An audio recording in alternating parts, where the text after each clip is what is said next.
ಬ್ರಹ್ಮಗೆ ಅವ್ರು ಮ್ಯೂಸಿಕ್ ಮಾಡ್ತಾರೆ, ನೀವು ಡ್ಯಾನ್ಸ್ ಮಾಡ್ಬೋದಲ್ವಾ? ಅದೇ ಹೂವು ಅದೇ ಕೋಳಿ ಮರಿಗಳನ್ನ ನಾವೆಲ್ಲ ಮಿಸ್ ಮಾಡ್ಕೊಳ್ತಾ ಇದ್ದೀವಿ ತುಂಬ.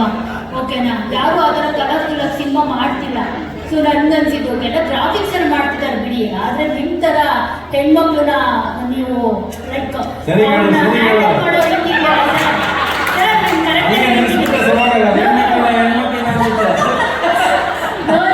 ನೀವು ಹೆಣ್ಮಕ್ಳನ್ನ ಹ್ಯಾಂಡಲ್ ಮಾಡೋದೆಲ್ಲ ಅನಿಸೋದು ಅದೆಲ್ಲ ಬೇರೆ ಯಾರು ಮಾಡೋಕ್ಕೆ ಸಾಧ್ಯ ಇಲ್ಲ ಸರ್. ಸೊ ನೀವಿಬ್ರು ಒಂದು ಕಾಂಬಿನೇಷನ್ ಅಲ್ಲಿ ಈ ಒಂದು ಈವೆಂಟ್ಗೆ ಒಂದು ಸಾಂಗ್ ಬರಲಿ ಅನ್ನೋದು ನಮ್ಮೆಲ್ಲರ ಇಚ್ಛೆ, ಫ್ಯಾನ್ಸ್ ಇಂದ ಹಿಡಿದು ಮಾಡಿ ಈ ಸಾಂಗ್ ಈ ಕಾರ್ಯಕ್ರಮಕ್ಕೆ ಒಂದು ಹಾಡು ಮಾಡ್ಬೇಕಂತೀನಿ. ಅದೇ ದೊಡ್ಡ ವಿಷಯ. ನೀವು ಹಾಡ್ ಮಾಡ್ಬೇಕು, ಡ್ಯಾನ್ಸ್ ಮಾಡ್ಬೇಕು, ಯಾರು ಹಾಡ್ ಮಾಡ್ಬೇಕು ಸರ್. ನಾವು ಇರೋದೇ ಹಾಡು ಮಾಡಕ್ಕೆ, ನಾವು ಇದ್ ಕಡೆ ಹಾಡು ಈ ಶೋಗೆ ನಾವು ಒಂದು ಹಾಡು ಮಾಡ್ತಾ ಇದ್ದೀವಿ ನಮ್ಮ.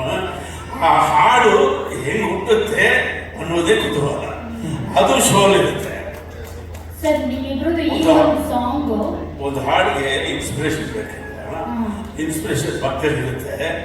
ಅವರು ಹೇಗೆ ಇನ್ಸ್ಪೈರ್ ಮಾಡ್ತಾರೆ ಅದನ್ನ ನೋಡಿ ಆ ಇನ್ಸ್ಪಿರೇಷನ್ ತಗೊಂಡು ನಾವು ಹೇಗೆ ಹಾಡು ಮಾಡ್ತೀವಿ ಅನ್ನೋದು ಚೆಕ್ ಮಾಡಿ, ಆವಾಗ who is crazy who is Brahma ಎಲ್ಲ ಗೊತ್ತಾಗುತ್ತೆ. ನೀವು ಕರೆದ್ರೆ ಖಂಡಿತ ನಾವು ಬಂದು ನಾವು ಚೆಕ್ ಮಾಡ್ತೀವಿ ಸರ್. ನೀನೇನಂದ್ರೆ ಬ್ಯಾಕ್ ಲೈಟ್ ಅಲ್ಲಿ ಇದೆಯಾ, ನಿನ್ ಮುಖ ಕಾಣಿಸ್ತಾ ಇಲ್ಲ ಸರ್. ಇನ್ನೊಂದು, ಈಗ ನೀವು ಮಾಡಿರೋ ಸಾಂಗ್ ಈಗ ವೈರಲ್ ಆಗ್ತಿದೆ, ಏನ್ ಹುಡುಗಿರೋ ಯಾಕೆ ಹಿಂಗ್ ಆಡ್ತಿರೋ ಅಂತ. ನಾನು ಆಸ್ ಎ ಹುಡುಗಿಯಾಗಿ ಪ್ರಶ್ನೆ, ಯಾಕೆ ಹುಡುಗರ್ಗೆ ಒಂದು ಸಾಂಗ್ ಬರ್ದಿಲ್ಲ ನೀವು ಅಂತ ಹೇಳುದು?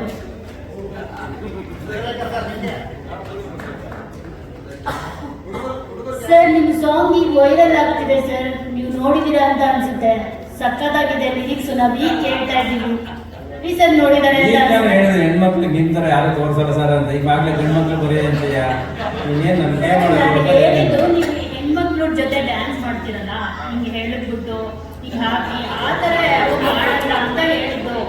ಆದ್ರೆ ಏನ್ ಹುಡುಗಿರೆ ಯಾಕೆ ಹಿಂಗೆ ಆಡ್ತೀರಿ ಅಂತ ಹೇಳ್ಬಿಟ್ಟು ಹುಡುಗಿರ ಬಗ್ಗೆನೇ ಯಾಕೆ ಬರೋದ್ರಿ? ನೀವಿಬ್ರು ಕಾಂಬಿನೇಷನ್ ಅಲ್ಲಿ ಹುಡುಗರ ಬಗ್ಗೆನೂ ಒಂದು ಸಾಂಗ್ ಬರ್ಬೋದಿತ್ತಲ್ವ ಅನ್ನೋದು ನನ್ನ ಪ್ರಶ್ನೆ ಸರ್, ಆಸ್ ಎ ಹುಡುಗಿಯಾಗಿ.